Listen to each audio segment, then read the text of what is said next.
अस्सलाम वालेकुम दोस्तों। Mega soap serial Punjabi drama जे ईंदा नई एपिसोड्स में छा थींदो ऐं छा थियण वारो आहे।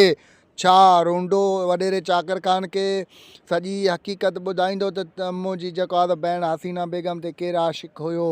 छा वॾेरो चाकर खान सावल जी ॻाल्हियुनि मथां एतबार कंदो। छा जाबिर कमीनो सॼी फिल्म रोंडे जे ॻीची में विझंदो।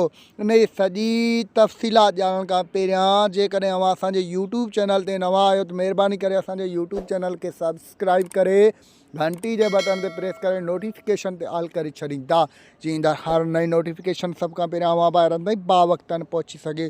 दोस्तों हाणे हलूं था पंहिंजी मेन ॻाल्हि ॿोल तरफ़।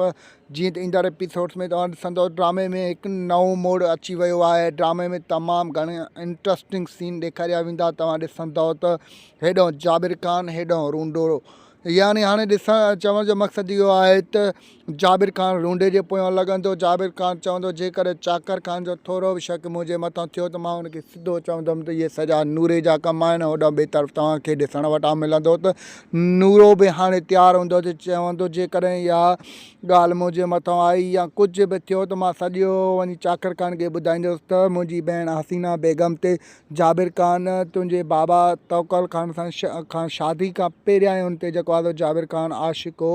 सो इहो ई मामिलो हलंदो रहियो। जॾहिं तुंहिंजो भाउ रावल खान हुनखे हवेली में ॾिठो त उते हुन जेको आहे त तुंहिंजे भाउ खे इन करे मारे छॾियो। मतां चाकर खान ताईं इहा हक़ीक़त वञे। ॿिए तरफ़ तव्हांखे ॾिसण वटां मिलंदो त सावल जे ॻाल्हियुनि मथां हाणे आहिस्ते आहिस्ते चाकर खान एतबार कंदो वेंदो, छो जो हुनखे अहिड़ा सबूत मिलनि था जो एतबार हुनखे करिणो ई पवंदो। तो असांजो रिपोर्ट अव्हांखे कीअं लॻो? जेकॾहिं पसंदि आयो हुजे त महिरबानी करे पंहिंजो क़ीमती कमेंट सेक्शन में ज़रूरु ॾींदो।